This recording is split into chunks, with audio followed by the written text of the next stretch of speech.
Your time starts now. You are a urology surgeon specialized in upper tract oncology. One of your colleague has referred you a patient. Patient is fully worked up. Patient is a fit 59-year-old gentleman, no past history of any significant medical or surgical illness. He presented with lower limb edema to the medical team, and on evaluation they found right-sided renal cancer, replacing the whole kidney involving the adrenal, and also the tumor seems to be extending the renal vein and IVC. Since you are a upper tract renal specialist, the patient is referred to you. How are you going to take it further? So I will see this patient in my oncology clinic. I will be accompanied by the cancer nurse specialist. I'll explain to the patient the finding of his CT. I will take from the patient a history, asking about any symptoms like growing pain or hematuria, any systemic symptom, weight loss, nausea, vomiting. I will ask about his past medical history, any other comorbidities, medication, including anticoagulant, antihypertensive. I will ask also about his past surgical history, any surgery, radiotherapy, any smoking, and his social life.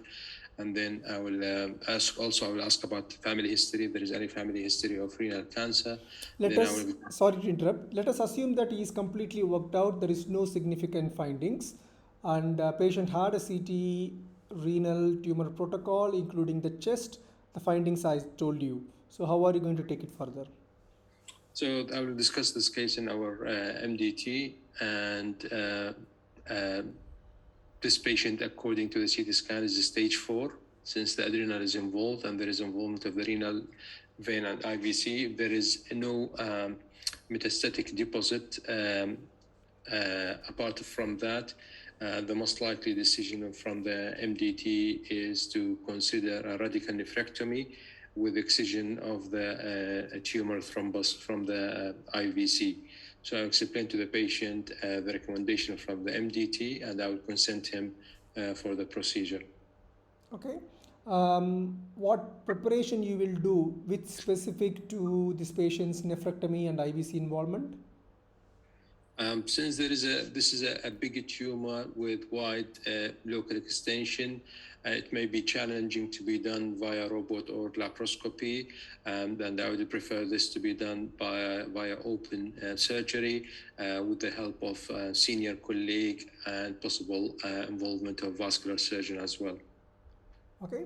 What kind of incision is your choice, and take me through the major steps in the procedure? So the incision will be a thoracoabdominal incision or bilateral chevron incision. Usually the procedure will start first by removal of the tumor thrombus. I need to localize the level of the tumor thrombus, because we have 4 types of IVC tumor thrombus. So if the information are available from the CT, it's fine. If not, then I will arrange for MRI for better evaluation. And after that, I will assume if the tumor is, if the thrombus and the IVC is subdiaphragmatic, then we will apply a clamp above and below the thrombus. I will apply a vessel loop over the renal veins on both sides. And then after that, I will open the IVC, extract the thrombus, and then suture the IVC with proline. And after that, I'll proceed to doing the open radical nephrectomy. So if the tumor has extended up to aorta, atrium, what is your choice? So for this patient, I need to evaluate him by echocardiogram, and I will involve our cardiologist's opinion before we start. And then I will need possibly a cardiac surgeon to be available at the same time. For this patient, we need a major surgery with cardiopulmonary bypass and hypothermic circulatory arrest to be done, and then we will open the the IVC above the diaphragm and try to remove all the thrombus, including the one in the atrium. Any other intraoperative equipments you need in this patient's preparation for surgery? I think it is mainly the cardiopulmonary bypass, hypothermic.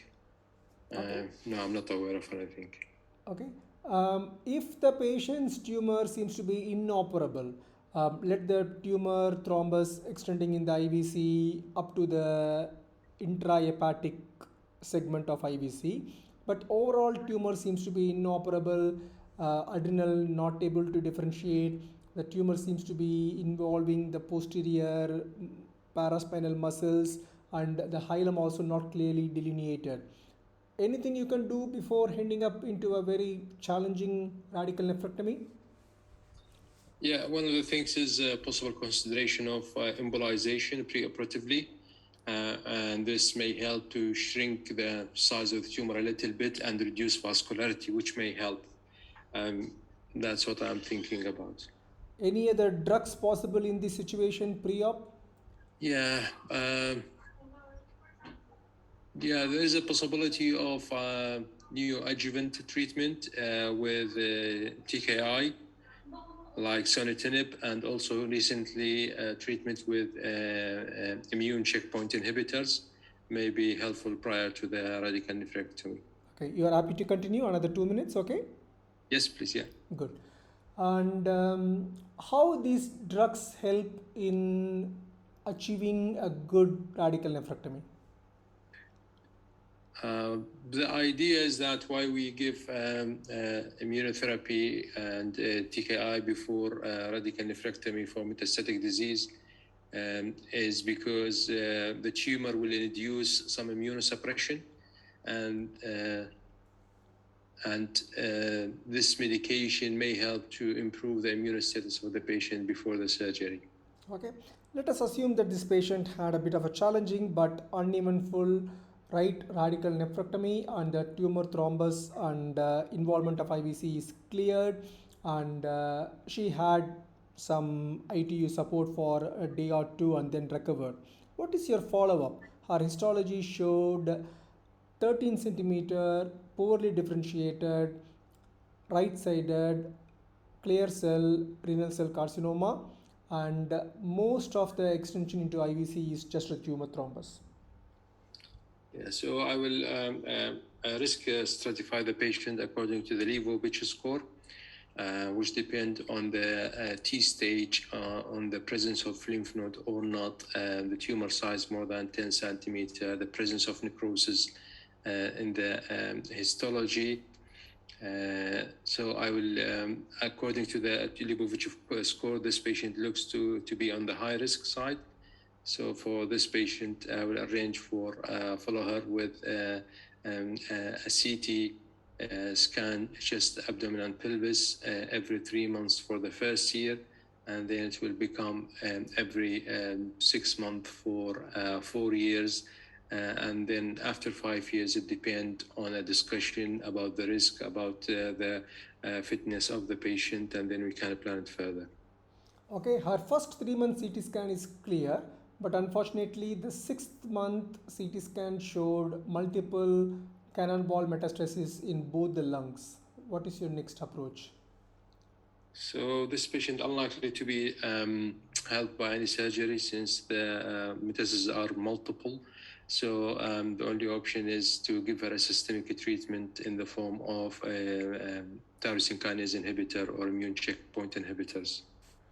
So what is your cutoff for surgical intervention for metastasis in RCC?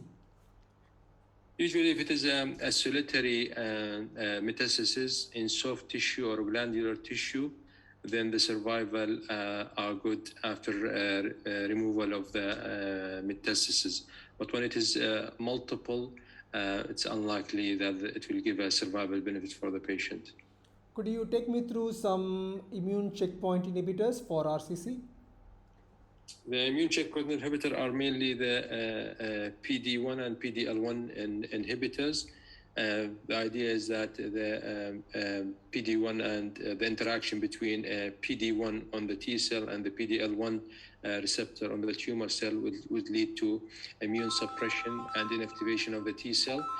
So when we give PD-1 or PD-L1 inhibitors like atezolizumab, nivolumab, pembrolizumab, this will reactivate the T cell mediated tumor killing, and this will improve the response.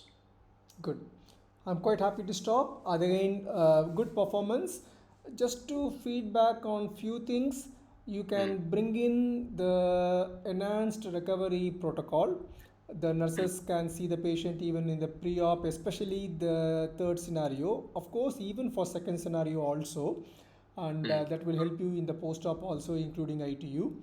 Whenever the scenario is given like fully worked up, there is no point in going back to history, family history, smoking history, etc. I understand that's how we practice, but you can boldly say, I hope that the patient is fully worked up, as you said. I will go through my images with MTT and then just go bang on. That is the only way you can reach the end of the scenario, like this TK inhibitors and tyrosine kinase inhibitors and the immune checkpoint inhibitors. I have touched only the immune checkpoint inhibitors. If there is another 1 minute, possibly I may have asked you about the tyrosine kinase inhibitors, which helped you to bring in sunitinib, sorafenib, and maybe some studies like Sutent study, Carmina study, something which you can bring in that really increases the weightage in the answer. But answer wise, everything is complete. I have no major questions. Other than that, you may have to bring in something like IVC. When it is opened, you may need to use something like a patch to repair the IVC. That can be stressed out. And if the tumor is extending above the diaphragm or into the atrium, you need sometimes a cell saver, because patient may lose some blood, and then you may have some RBC cell savers so that you can do some auto transfusion. Those things can be discussed. I think we have discussed quite extensively. I'm happy with whatever you said. I'm just helping you to get the best out of you. And in the histology, again, you can say that I will ask my pathologist to do a PD-L1 staining. That will help you to decide which immune checkpoint inhibitor is quite ideal, or whether the patient will respond to that or not. Yeah. Thank you very much. Good. I know you're a bit time constrained. Any questions from your end? No, I was just have a concern about oncocytoma, because like in my hospital, for example, they rely on the biopsy to say that this is oncocytoma. So how much is the biopsy is reliable to say confidently that this is oncocytoma? And are we going to discharge the patient after that, or we are going to follow him? Yeah. Regarding oncocytoma, our main worry is oncocytoma can mimic like a chromophobe malignancies or vice versa. We can take the size criteria 4 centimeters. If it is less than 4 centimeters, if there is no signs of any chromophobe RCC or any RCC, we can follow them maybe for 3 years, and then if the lesion is absolutely unchanged, we can discharge them. More than 4 centimeters, anyway, even if it is a biopsy proven oncocytoma, chances of bleeding is quite high. So patient will need much more longer follow-up.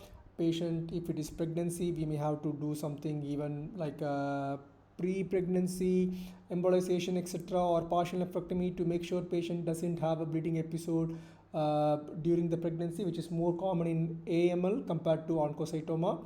So in brief, if the biopsy shows oncocytoma less than 4 centimeter, stable lesion for 3 years, you can discharge back to GP. Ask the GP to do annual renal ultrasound.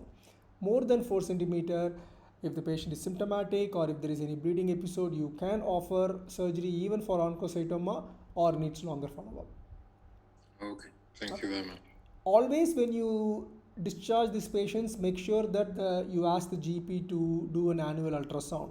It is not fair for the patient to have a CT scan in the community, but ultrasound annually is quite safe to monitor the size and diagnose the things at an early stage. Okay, thank you very much. Good.